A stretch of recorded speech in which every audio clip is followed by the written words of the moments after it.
እሺ ዛሬ እ እግዚአብሔር እንዲናገረን የወደደው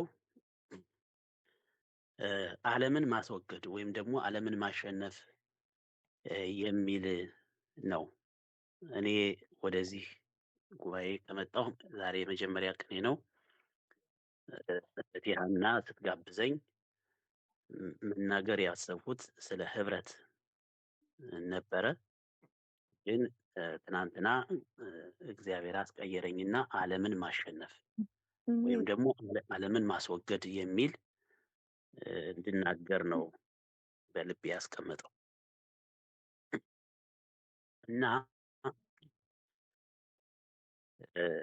በመጽሐፍ ቅዱስ ውስጥ ከዘፍጥረት ጀምሮ እስከ ራዕየ ዮሐንስ ባለው ነገር ውስጥ ያሉትን የዓለም ነገሮች እና አመሰራረቱን፣ እድገቱን፣ ልዩነቱን እንዲሁ እግዚአብሔርን ቃል ስንጠቅሰው ልዩነቱ በደንብ ይበራልናል እና የእግዚአብሔር ብርሃን ደግሞ መጠኑ ሲጨምር የበለጠ እንድናይ ያደርጋል።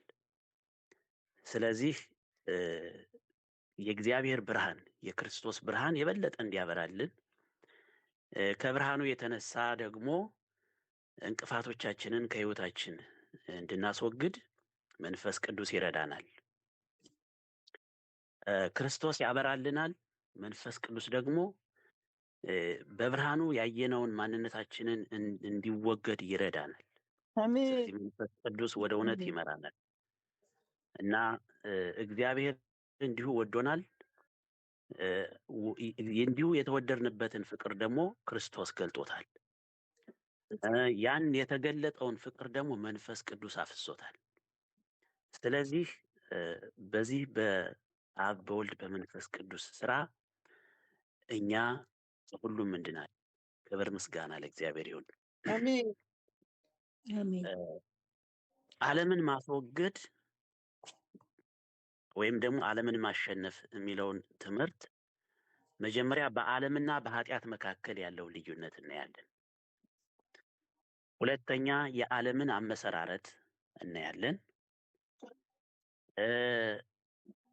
ሶስተኛ ደግሞ የዓለም እድገት እና ጥፋት የዓለም እድገትና ጥፋት ምን ደረጃ ላይ እንዳለ እናየዋለን። ዓለም ደግሞ በሁለት ተከፍሎ እናገኘዋለን። የመጀመሪያው ዓለምና ሁለተኛው ዓለም በመጽሐፍ ቅዱስ ውስጥ ከዚያ በኋላ ግን መጨረሻው የዓለም መጨረሻ ምን ይሆናል የሚለውን አይተን እንደው አልፌ አሳያችኋለሁ። ሌላውን ግን እናንተ ስታነቡት ታገኙታላችሁ። እና በመጀመሪያ በዓለምና በኃጢአት መካከል ያለውን ልዩነት ከእግዚአብሔር ቃል አንብቤ እጀምራለሁ። የያዕቆብ መልእክት ምዕራፍ 4 ቁጥር 4 ላይ እንደዚህ ይላል፣ አመንዝሮች ሆይ ዓለምን መውደድ ለእግዚአብሔር ጥል እንዲሆን አታውቁምን? እንግዲህ የዓለም ወዳጅ ሊሆን የሚፈቅድ ሁሉ የእግዚአብሔር ጠላት ሆኗል ይላል። እንግዲህ የዓለም ወዳጅ ሊሆን የሚወድ ሁሉ የእግዚአብሔር ጠላት ሆኗል ይላል። የሚገርም ነው። ኃጢአት ሰውን ይበክላል። ኃጢአት ሰውን ያበላሻል። ዓለም ግን ሰውን ይወስዳል። ኃጢአት አንድ ሰው ወደ ዓለም ከገባና ዓለምን ከወደደ ኃጢአት መስራቱ አይቀርም።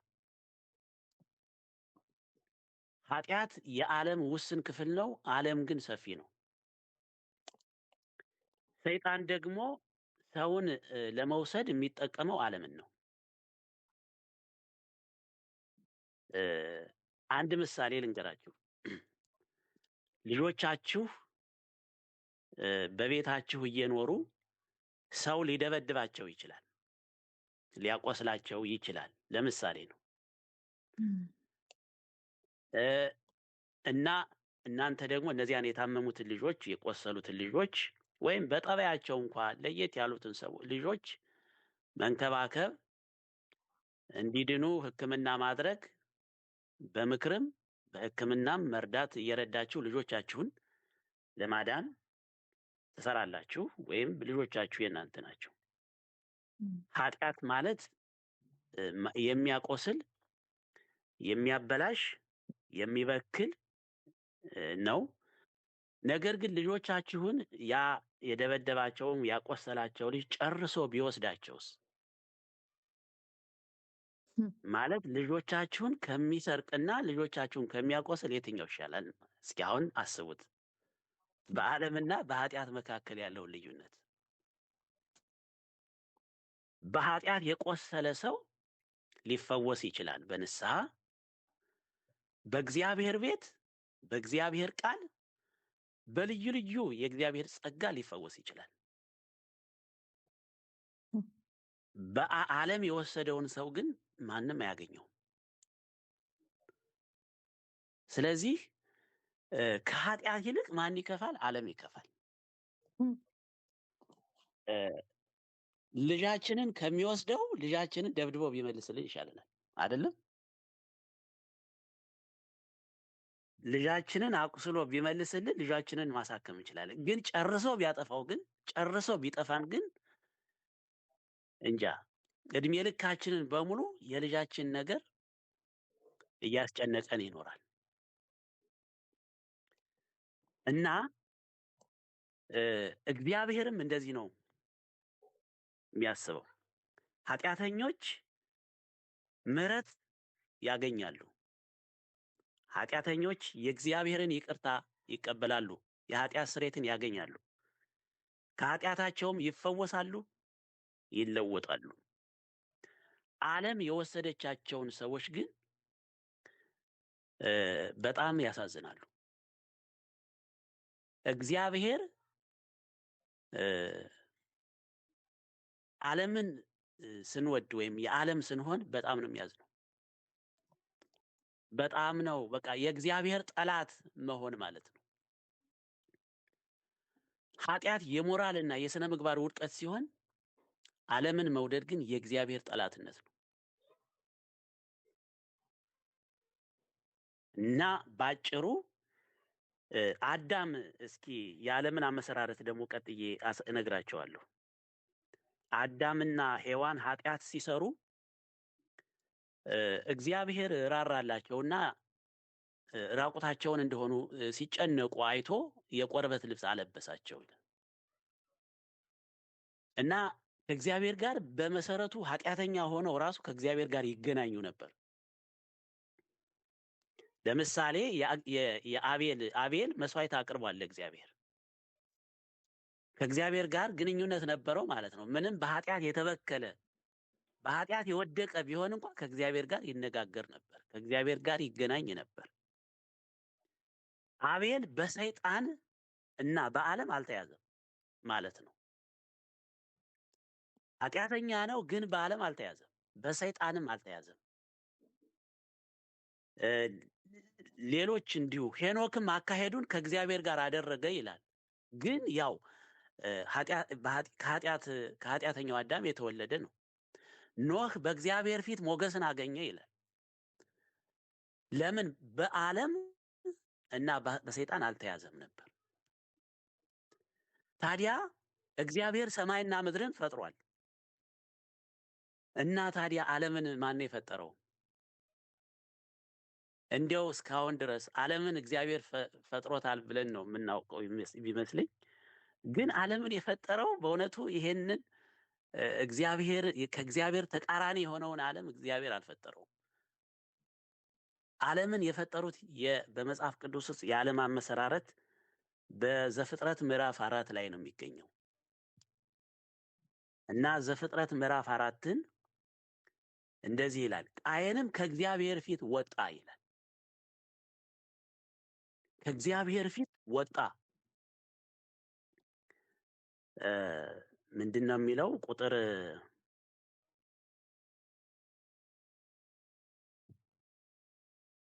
ዘፍጥረት ምዕራፍ 4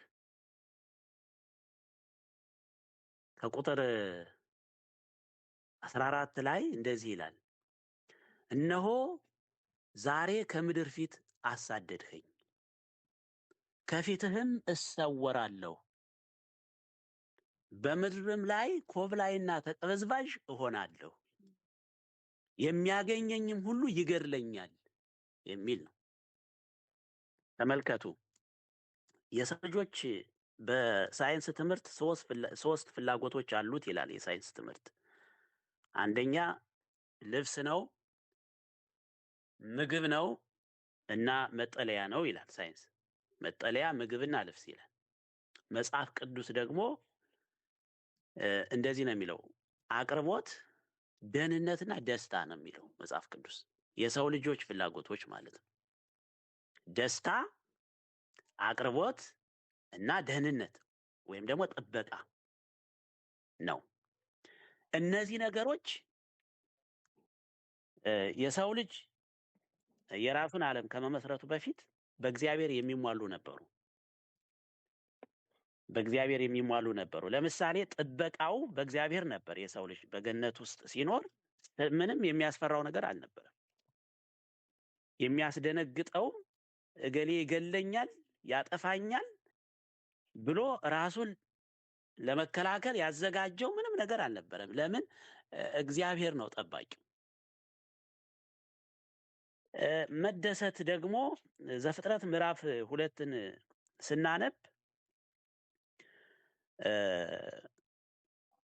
ቁጥር 9 ላይ ይመስለኛል፣ እግዚአብሔር አምላክም ለማየት ደስ የሚያሰኘውን ይላል፣ ለማየት ደስ የሚያሰኘውን ለመብላትም መልካም የሆነውን ዛፍ ሁሉ ከምድር አበቀለ ይላል።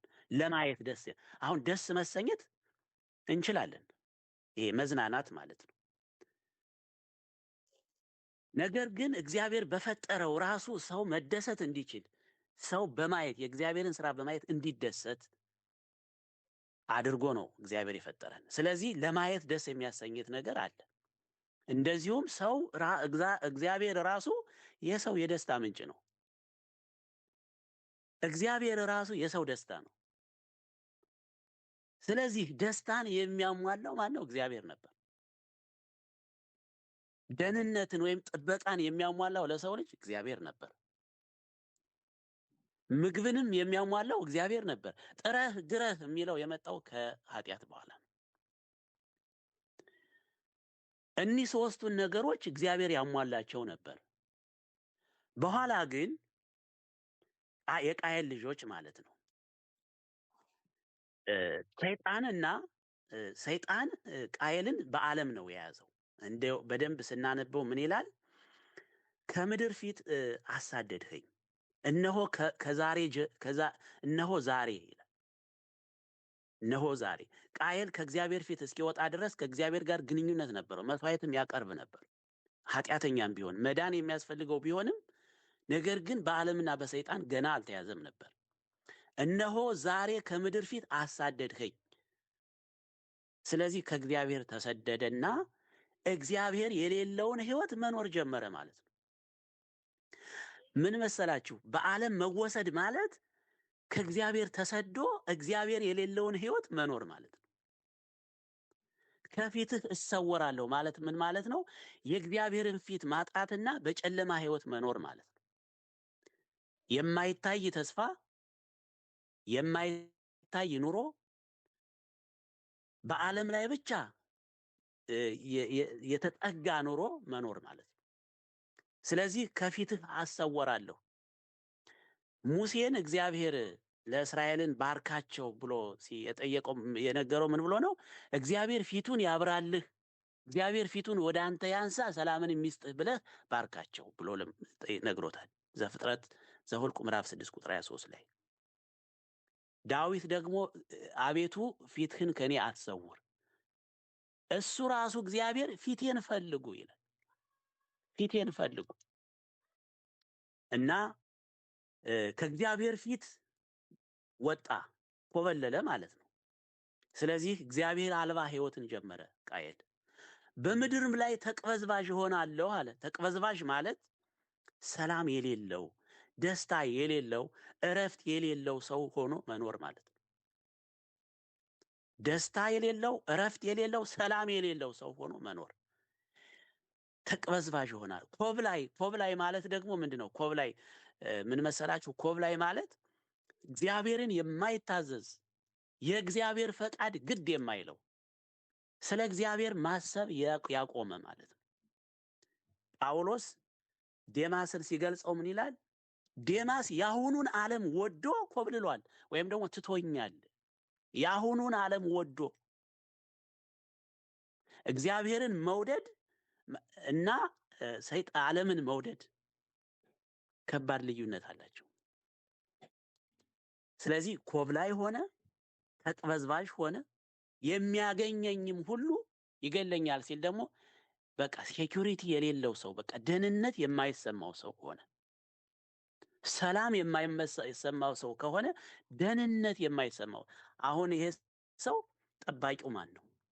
እና ቃየንም ይላል ከእግዚአብሔር ፊት ወጣ ይላል ቁጥር 16። እንግዲህ ከእግዚአብሔር ፊት ከወጣ በኋላ የቃየን ልጆች ይሄንን እግዚአብሔር ያሟላው የነበረውን ነገር ሁሉ በራሳቸው ለማሟላት ጀመሩ ይላል። በራሳቸው ማሟላት ጀመሩ። ለምሳሌ ምን ጀመሩ? የቃየን ልጆች ላሜህ የመጀመሪያው ብዙ ሴቶችን የማግባት ያገባ ሰው ነው። ላሜህ ነፍሰ ገዳይም ነው። እንደገና ደግሞ ብዙ ሴቶችን ማግባት የጀመረ ሰው ነው ላሜህ። አሁን ነፍሰ ገዳይ የሆነው ምን መሰላችሁ? በቃ አንድ ሰው ደህንነት ሳይሰማው ሲቀር ቀድሞ የማጥቃት ወይም ደግሞ ጠላቱን በመግደል የማረፍ ደህንነቱን በመግደል የማረጋገጥ ስራ ነው የጀመረው ማለት ነው። ስለዚህ ያገኘኝ ሁሉ ይገለኛል ስላለ እሱም ያገኘውን ሁሉ ይገለኛል ብሎ ያሰበውን ሁሉ ይገላል። ጌታ ኢየሱስ ለምንድን ነው ጠላታችሁን ውደዱ ያለው ብንል ከባድ ሸክም አይደለም፣ በጣም ቀላል ሸክም ነው።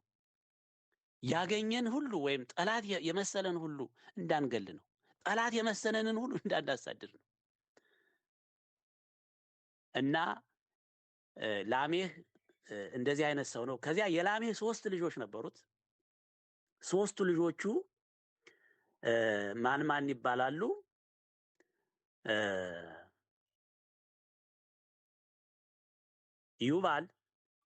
ዩባል አሁን ምን ሰራ ይላል እዚያው ዘፍጥረት ምዕራፍ 4 ላይ ክራር፣ ዋሽንት፣ በገና የሚጫወት ሰው ነበር። ልጆቹ ይሄን የሚጫወት ማለት መዝናኛን በራሱ ፈጠረ ማለት ነው። ደስታን በራሳቸው ፈጠሩ ማለት ነው። ስለዚህ ደስታን እግዚአብሔር የሰራውን በማየት መደሰት፣ በራሱ በእግዚአብሔር መደሰት ስላቆሙ የራሳቸውን የደስታ መንገድ ፈጠሩ። ክራር መጫወት፣ ዋሽንት መጫወት፣ በገና መጫወት ጀመሩ። ይሄ ደስታ የማግኛ መንገድን የመዝናናት መንገድን ይወክላል። ዛሬ ኢንተርቴይንመንት የሚባለው ዓለም ደስታን በራሱ ለመፍጠር ያሳየው እድገት ነው እዚህ የደረሰው። አሁን ሙቪ ሰይጣን ጥሩ ይመስላል። በነገራችን ላይ መልካም የሆነው ይመስሎ የሚታየን ጥሩ የሆነው ክፉም ይሁን በጎ ይሁን ከእግዚአብሔር የሚለየን ነገር ሁሉ ዓለም ይባላል። ኳስ አሁን ቤተክርስቲያን እንኳ ዛሬ ኳስ አለብኝ ብሎ ከቀረሰው አንድ ሰው ዓለም ወስደዋለች ማለት ነው። ዛሬ ቸልሲና አርሴናል ይጫወታሉ የነሱ ጨዋታ አለብኝ ብሎ ከእግዚአብሔር ቤት በእግዚአብሔር ለመደሰት ይልቅ በኳስ ለመደሰት ጊዜውን ለዚያ ከሰጠ ዓለም ወስዶታል ማለት ነው። ማለት ጨርሶ ባይወስደውም ይሄ ሰው አደገኛ ሁኔታ ላይ ነው ያለው።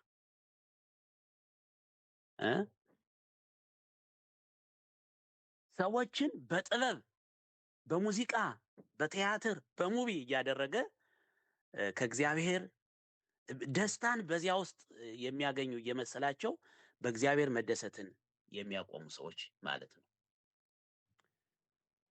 እና ቀጥሎ የነበረው ሌላው ሰው ቱባል ይባላል። የጦር መሳሪያዎችን ሰራ ይላል። እነዚህ የናስና የብረት መሳሪያዎችን ሰርቷል። ሌሎቹ ደግሞ ከብቶችን የሚያረቡና ኑሯቸውን በዚያ መስርተዋል የቃየል ልጆች። እና ይሄኛው ዓለም እያደገ ሄደ። የቃየል ልጅ ሄኖህ የሚባለው ደግሞ ምንን ሰራ? ከተማን ሰራ። የመጀመሪያዋን ከተማ ሄኖህ የምትባለዋን ከተማ ሰራ እና ያቺ ከተማ እያደገች ሄደች። ከዚያ ዘፍጥረት ምዕራፍ 6 ላይ ምን ሆነ? እንዲህም ሆነ ይላል። ዘፍጥረት ምዕራፍ 6 ቁጥር 5 ላይ እግዚአብሔርም የሰው ክፋት በምድር ላይ እንደበዛ የልቡ ሐሳብ ምኞቱም ሁልጊዜ ፈጽሞ ክፉ እንደሆነ አየ። እግዚአብሔርም ሰውን በምድር ላይ በመፍጠሩ ተጸጸተ፣ በልቡም አዘነ። እግዚአብሔርም የፈጠረውን ሰው ከምድር ላይ አጠፋለሁ አለ። ቁጥር 11 ላይ ምድርም በእግዚአብሔር ፊት ተበላሸች፣ ምድርም ግፍን ተሞላች። እግዚአብሔርም ምድርን አየ፣ እነሆም ተበላሸች፣ ሥጋ የለበሰ ሁሉ በምድር ላይ መንገዱን አበላሽቶ ነበር። እና ጴጥሮስ ምን ይላል? ይሄኛውን ዓለም ይሄ የመጀመሪያውን ዓለም ፊተኛው ዓለም ይላል በውሃ ሰጥሞ ጠፋ ይላል። ስለዚህ እግዚአብሔር ፊተኛውን ዓለም በውሃ ሰጥሞ አጠፋው። የእግዚአብሔር ተቃራኒ ስለነበር፣ የእግዚአብሔር ተቃዋሚ ስለነበር ማለት ነው። የመጀመሪያው ዓለም ራሱን ለማዝናናት፣ ራሱን ደህንነቱን ለማጠናከር፣ አቅርቦቱን ለማጠናከር ጀምሮ አድጎ መጨረሻ ላይ እግዚአብሔርን የሚያሳዝንና የረከሰ ሊፈወስ የማይችል ሊድን የማይችል ሊታረም እና ሊስተካከል የማይችል በመሆኑ እግዚአብሔር አጠፋው ያንን ዓለም። ስለዚህ የመጀመሪያው ዓለም በውሃ ፍርድ ጠፍቷል። ተልተሎ ልበል። ሁለተኛው ዓለም የተመሰረተው ዘፍጥረት 11 ላይ ነው። የኖህ ልጆች ተርፈዋል። እግዚአብሔር ኖህን አድኖታል በመርከብ እና እነሱ ደግሞ ከወጡ በኋላ ዘፍጥረት 11 ላይ ሌላ ከእግዚአብሔር የተለየ ህይወትን ከእግዚአብሔር የሌለው ላይፍን ለመጀመር ሞከሩ ማለት ነው። ምን ይላል ዘፍጥረት ምዕራፍ 11 ቁጥር 4 ላይ ኑ ለእኛ ከተማና ራሱ ወደ ሰማይ የሚደርስ ግንብ እንስራ። ለእኛ ነው።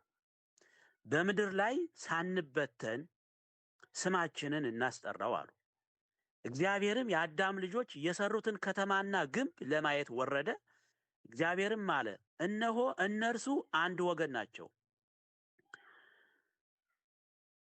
ለሁሉም አንድ ቋንቋ አላቸው። ይህንም ለማድረግ ጀመሩ ይላል። ይህንም ለማድረግ ጀመሩ። አሁን ጀመሩ የሚለው ምንድነው? ሌላ ዓለም ጀመሩ ማለት ነው። እግዚአብሔርን የሚቃወም ነገር ጀመሩ። እግዚአብሔር የሌለው ህይወትን ለመኖር ጀመሩ ማለት ነው። ከእግዚአብሔር ተቃራኒ የሆነ ነገር ጀመሩ። አሁን ትልቁ ነገር ቤት ለምን ሰሩ አይደለም፣ ለምን ከተማ ሰሩ አይደለም። ያ ዓላማቸው ግን የራሳቸውን ዓለም ከእግዚአብሔር ከውጭ የሆነ ነገርን ነው የጀመሩት።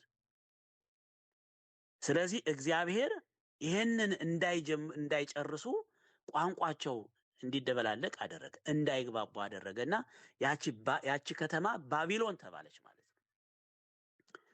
እነሱ ተበተኑ፣ መስራት አቆሙ። ከዚያ ባቢሎን በኋላ የመጣው ትውልድ አሳደጋት። ስለዚህ ሁለተኛው ዓለም ባቢሎን ይባላል። መጽሐፍ ቅዱስን ስናገኝ ባቢሎን የሚል ቋንቋ ከባቢሎን ውጡ፣ ባቢሎን ወደቀች፣ ባቢሎን ትቀጣለች የሚል ካገኛችሁ ሁለተኛው ዓለም ማለት ነው መጽሐፍ ቅዱስ ላይ። እና ባቢሎን በሶስት ተከፈለች። በዚያን ጊዜ በዚያኛው ዓለም በዚያ ዘመን ባቢሎን 3 ሆና አደገች ማለት ነው። እነዚያ የተበተኑት ቋንቋቸው ተደበላልቆ በምድር ላይ የተበተኑት ያንን አይዲያ ወስደው ሌላ ከተማ ሌላ ግንብ ሰርተዋል፣ ሌላ ኑሮ ጀምረዋል ማለት ነው። እና 3ቱን እነግራቸዋለሁ። አንደኛ ግብጽ ናት፣ ሁለተኛ ሰዶም ናት፣ ያው ሶስተኛዋ ባቢሎን ናት። እና እነዚህ 3ቱ ከተሞች ግብጽ ማንን ተወክላለች? ብልጽግናን፣ ኑሮንና የኑሮ ባሪያ መሆንን ተወክላለች። ኢሳይያስ ምዕራፍ 30 ከቁጥር 1 ጀምራችሁ ስታነቡ፣ ኢሳይያስ 31 ከቁጥር 1 ጀምራችሁ ስታነቡ እግዚአብሔር ግብፅን እንዴት እንደሚቃወማት ታያላችሁ። የእግዚአብሔር ልጆች እስራኤል ማለት ነው ወደ ግብፅ የወረዱት ለኑሮ ነው። አብርሃም ወደ ግብፅ ወርዷል። አብርሃም በከነዓን ሲኖር በድንኳን ይኖራል። ከድንኳኑ አጠገብ ደግሞ መሰዊያ አለው። እግዚአብሔርን ያከብራል። ነገር ግን ወደ ግብፅ ሲወርድ ግን መሰዊያም የለውም፣ ድንኳንም የለውም። ስለዚህ የእስራኤል ልጆች ወደ ግብፅ ወርደው የሥራ ባሪያ ነው የሆኑት። የኑሮ ባሪያ ነው የሆኑት። የብልጽግና ባሪያዎች ነው የሆኑት እና ካወጣቸው በኋላ ራሱ በምድረ በዳ እያሉ ወደ ግብፅ ልባቸው ይኮበልል ነበር። ግብፅን ይመኙት ነበር። እግዚአብሔር ደግሞ ወደ ግብፅ እንመለስ በማለታቸው በዚያ ይቆጣ ነበር። የመጀመሪያው ዓለም ያ ሁሉ የባቢሎን የሰዶም እና የግብፅ ታሪክ በሙሉ አሁን ላለው መንፈሳዊ ዓለም ምንድነው? ምሳሌ የነበረ ነው። ምሳሌ የነበረ ነው። ይሄ ምሳሌ መሆኑን የምታውቁት ራዕየ ዮሐንስ ምዕራፍ 11 ቁጥር 8 ስታነቡ ታገኛላችሁ። ሰዶምና ገሞራ፣ ሰዶም የሚባለው ከተማ ደግሞ ባቢሎንን ማለት ርኩሰትን ይወክላል። ባቢሎን ደግሞ ጣዖት አምልኮን ይወክላል። ዜና መዋዕል ምዕራፍ 36ን በሙሉ ስታነቡት ባቢሎን በጣዖት የተሞላ ነው። ዳንኤል ምዕራፍ 3ን ስታነቡት በጣዖት የተሞላ ነው። ሰዶም ርኩሰትን፣ ባቢሎን ባዕድ አምልኮን ወይም ደግሞ እግዚአብሔር ያልሆነን ነገር ማምለክን፣ ግብፅ ደግሞ የኑሮ ባሪያ መሆንን ያመለክታል። ስለዚህ የእግዚአብሔር ልጆች ከሶስቱም የዳኑበትን ሁኔታ ታያላችሁ። ለምሳሌ እስራኤልን እግዚአብሔር ከግብፅ አድኗቸዋል። ከግብፅ ባርነት ነፃ አውጥቷቸዋል። አብርሃምን ከባቢሎን አውጥቶ ወደ ከነዓን እንዲሄድ አድርጓል። ምክንያቱም የአብርሃም ቤተሰቦች ራሳቸው ኢያሱ ምዕራፍ 24ን ስታነቡ የጣዖት አምላኪዎች ነበሩ። ባዕድ አምልኮ ውስጥ የነበሩ ናቸው። ሎጥን ደግሞ ከሰዶምና ከገሞራ አድኖታል። ዓለምን ይወክላሉ። የዚህ ሁሉ ተቃራኒ ግን የእግዚአብሔር ከተማ ኢየሩሳሌም ነበረች። ኢየሩሳሌም የእግዚአብሔር ከተማ ወይም ደግሞ የእግዚአብሔር ዓይን ያረፈባት ከተማ ነች እና እነዚህን ሰዶምና ገሞራ፣ ግብፅ ደግሞ የኢየሩሳሌም ተቃዋሚዎች ናቸው። የእግዚአብሔር ልጆች በመንፈሳዊ ነገር ሲደክሙ የሚማረኩት በምንድን ነው? በባቢሎን በግብፅ ነው የሚማረኩት።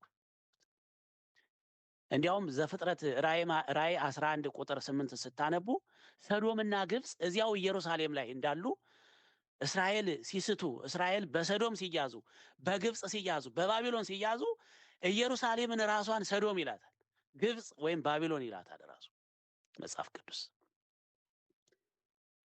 ስለዚህ የእግዚአብሔር ልጆች ከዚህ ተቃራኒ መሆን አለባቸው። የዚህኛው ዓለም ተቃዋሚ ሆነው መቆም አለባቸው። ምሳሌው ያነበረ። ለዚህ ነው አብርሃም በድንኳን የኖረው።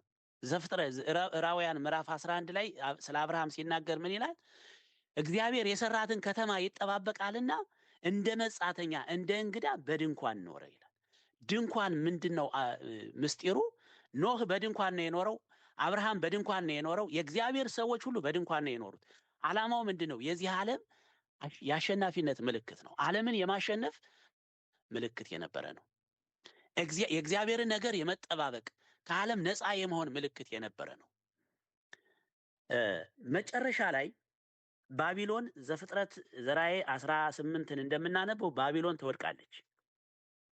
ባቢሎን ስትወድቅ ኢየሩሳሌም ታሸንፋለች። የዮሐንስ ራዕይን ብናነበው ምዕራፍ 1ን ምዕራፍ 21ን ብናነበው እንደዚያ ይናገረናል። ምዕራፍ 21 ላይ ምን ይላል?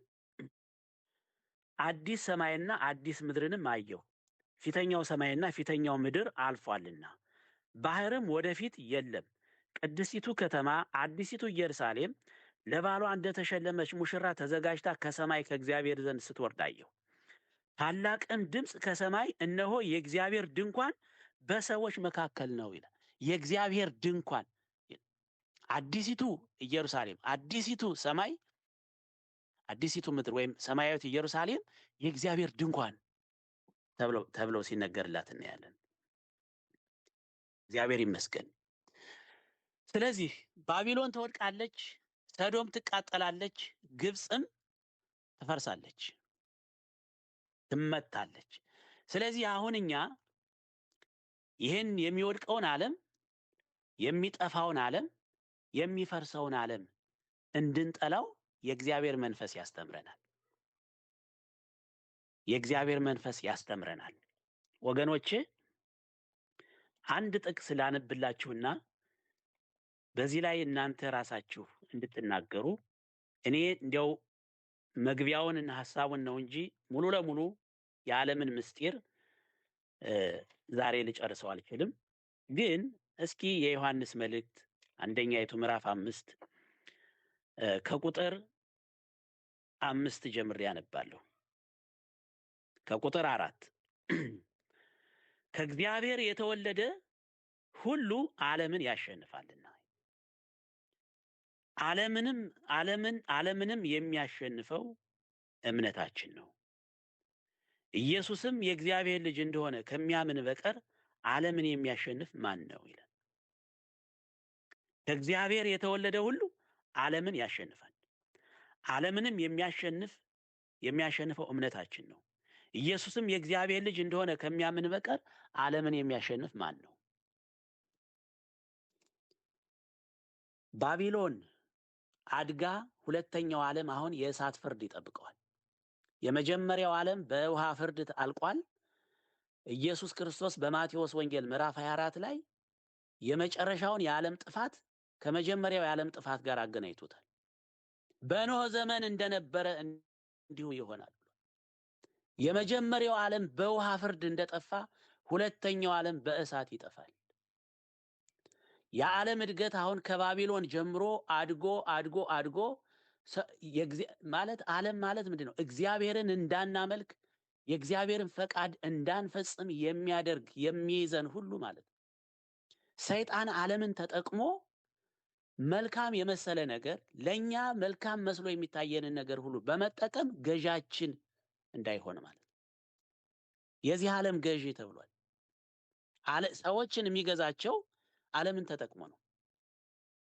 ኤፌሶንን ስናነበው በበደላችሁና በኃጢአታችሁ ሙታን ነበራችሁ፣ በእርሱም ይላል በዚህ ዓለም እንዳለው ኑሮ ይላል በማይታዘዙ ልጆች ላይ ለሚሰራው አለቃ ፈቃድ በፊት ተመላለሳችሁባቸው። በአየር ላይ ስልጣን ያለው ዓለምን ነው የሚጠቀመው ሰይጣን።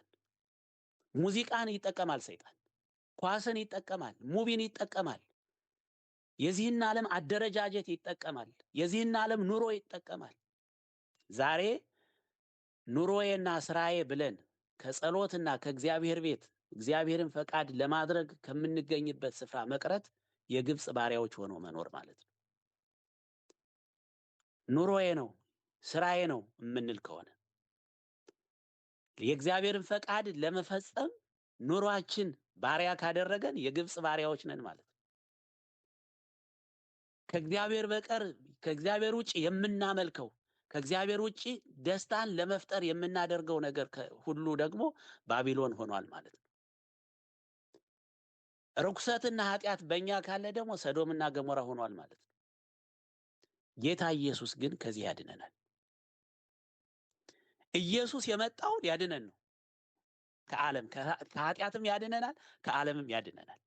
ለዚህ ነው አባት በዓለም እንኖራለን ግን ከዓለም እንድናለን። ኢየሱስ ምን አለ? አባት ሆይ ከክፉ እንድትጠብቃቸው እንጂ ከዓለም እንድታወጣቸው አልለምንም። ዓለም ውስጥ ሆነን ዓለምን እንክደዋለን። ዓለም ውስጥ ሆነን በዓለም አንደሰትም። በጌታ ደስ ይበላችሁ ተብለናል። የደስታችን ምንጭ አሁን ኢየሱስ ነው። የደስታችን ምንጭ ራሱ እግዚአብሔር ነው። ደስታችንን የሚያሟላው እሱ ነው። አምላካችን እሱ ነው። ባቢሎንን አናመልካትም። እስራኤል በባቢሎን የምትማረከው መንፈሳዊ ነገሯ ሲደክም ነው። የእስራኤል ልጆች ለኑሮ ለመገዛት ወደ ግብጽ የሚወርዱት ሲደክሙ ነው። ስለዚህ ዓለምን የሚያሸንፈው እምነታችን ነው። ኢየሱስ የእግዚአብሔር ልጅ እንደሆነ ከሚያምን በቀር ዓለምን የሚያሸንፍ የለም። አሁን በዓለም የተያዘው ሁሉ በጎ መልካም የሆነ ሰው ሁሉ በጣም ጥሩ ሰዎች ሁሉ በዓለምና በሰይጣን ተይዘዋል። ምንም ማድረግ አይችሉም። በኢየሱስ ክርስቶስ ካልሆነ ከዓለም የሚድን የለም። ከዓለም የሚያመልጥ የለም። ዓለም ደግሞ ለሰይጣን አሳልፋ የምትሰጠን ነች። እግዚአብሔር አባታችን እግዚአብሔር አምላካችን በመንፈሱ ዓለምንና በዓለም ያለውን ሁሉ አትውደዱ። ዓለምን የሚወድ የአባት ፍቅር በእርሱ የለም። እግዚአብሔር ከዓለም ሲያወጣን ምንድነው ያደረገው? እንዲሁ ነው የወደደን። እግዚአብሔር አንድያ ልጁን እስኪሰጥ ድረስ ዓለሙን እንዲሁ ወዶታል ሲል ሰውን ነው የወደደው። በዚህ ዓለም ውስጥ የተገዛውን ለዚህ ዓለም የተሸነፈውን ይህ ዓለም የወሰደውን ነው የወደደው። ያን የተወደድንበት ፍቅር ደግሞ ኢየሱስ ክርስቶስ በመስቀል ላይ ገለጠው። ያ መስቀል ምንድነው ካላችሁ መሞቻችን ነው። ጳውሎስ ምን አለ? እኔ ለዓለም የተሰቀልሁበት አለ። ዓለም ደግሞ ለእኔ የተሰቀለበት ከጌታ ከኢየሱስ ክርስቶስ መስቀል በቀር ሌላ ትምክህት ከኔ ይራቅ። ስለዚህ የክርስቶስ ኢየሱስ የሆኑቱ ስጋን ከክፉ ምኞቱና ከመሻቱ ጋር ሰቀሉት ይላል። የመንፈስ ቅዱስ በሐዋርያት ሥራ ምዕራፍ 2 ላይ የመንፈስ ቅዱስ መውረድ ዋና ዓላማው ሁለት ነገር ነው። አንደኛ የመስቀሉን ምክንያት፣ ሁለተኛ የመስቀሉን ዓላማ በሕይወታችን መትከል ነው። የመስቀሉ ምክንያት ምንድነው ካላችሁ የእግዚአብሔር ፍቅር። እግዚአብሔር እንዲሁ ወዶናል። በዓለም የተወሰድነውን በዓለም የተጠለፍነውን ዓለም የወሰደችንን ሰይጣን ዓለምን ተጠቅሞ የገዛንን ሰዎች እንዲሁ ወዶናል የሚል መልእክት አለው መስቀል። ያንን መስቀል ያንን ፍቅር ማለት ነው። ያንን የመስቀሉ ፍቅር ሮሜ ምዕራፍ 5 ቁጥር 5 ስናነብ በተሰጠን በመንፈስ ቅዱስ የእግዚአብሔር ፍቅር በልባችን ፈሰሰ። ስለዚህ ዓለምን የሚያስጥል የዓለምን የምንወደውን ዓለምን እንድንጠላው የሚያደርግ ኃይለኛ መለኮታዊ ፍቅር በመንፈስ ቅዱስ ወደኛ ገባ። የመስቀሉ ፍቅር እኛ ውስጥ ገባ ማለት ነው። ሁለተኛው ደግሞ መስቀሉ በሕይወታችን ሕያው ሆኖ እንዲሰራ ታሪክ እንዳይሆንብን የቀራንዮው የዛሬ 2000 ዓመት የተሰቀለው ክርስቶስ ታሪክ እንዳይሆንብን ሕይወት እንዲሆነን መስቀሉን በሕይወታችን አመጣው። ስለዚህ ጳውሎስ ላይ ምን አለ? እኔ ለዓለም ተሰቅያለሁ። በዕለተ ዓርብ በጎልጎታ ላይ የተሰቀለው ክርስቶስ የኔ ስቅለት ነው የሚሆነው። በመንፈስ ቅዱስ ኃይል ዓለም ለኔ የምትሰቀልበት እኔ ለዓለም የምሰቀልበት ይሆናል። ስለዚህ መስቀል ዛሬውኑ ይሰራል። መስቀል ዛሬም ሕያው ነው፣ ዛሬም የሚሰራ ነው። ዕለት ዕለት የምንሸከመው ነው። መስቀል መከራ ብቻ አይደለም። መስቀል ስለ ክርስቶስ መሰደድ ብቻ አይደለም። መስቀል በየቀኑ ዓለምን መስቀል ነው።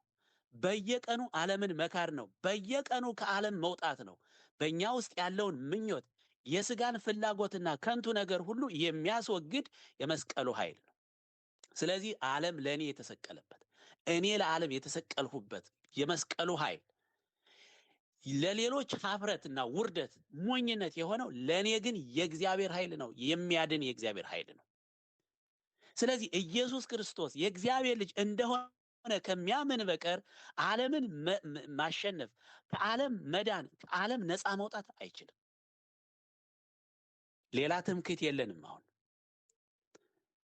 ዛሬ መንፈስ ቅዱስ ከባቢሎን ያወጣናል፣ ከሰዶምና ከገሞራ ያወጣናል፣ ከግብጽም ያሳርፈናል። ስለዚህ በክርስቶስ ሆነን ሁልጊዜ ደስታችን በክርስቶስ ይሆናል። ኑሯችን በክርስቶስ ይሆናል። አቅርቦት ሁሉ ከእግዚአብሔር ይሆናል።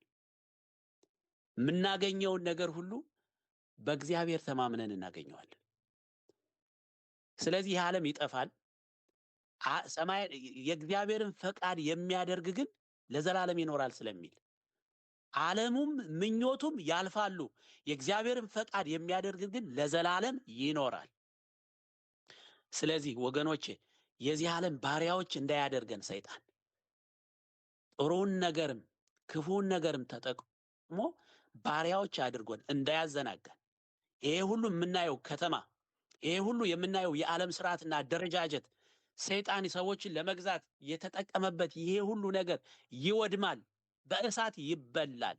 የሚቀሩት የእግዚአብሔርን ፈቃድ የሚያደርጉ የኖህ ቤተሰቦችና ኖህ ብቻ ናቸው በዛን ጊዜ የቀሩት። አሁን ደግሞ በክርስቶስ የሆኑት ብቻ ይቀራሉ። በክርስቶስ ብቻ የሆኑት ይተርፋሉ። በክርስቶስ ብቻ የሆኑት ከእሳት ፍርድ ያመልጣሉ። ስለዚህ ዓለምን የሚወድ የእግዚአብሔር ጠላት ነው። ዓለምን እግዚአብሔርን የሚወድ ደግሞ ማለት ከዓለም የወጣ ደግሞ የእግዚአብሔር ወዳጅ ነው። ለዚህ ደግሞ የኛ ስራና ጉልበት ሳይሆን መንፈስ ቅዱስ መስቀሉን ሁልጊዜ በሕይወታችን ሕያው ያደርገዋል። እግዚአብሔር አባታችን ስሙ ለዘላለም ይባረክ።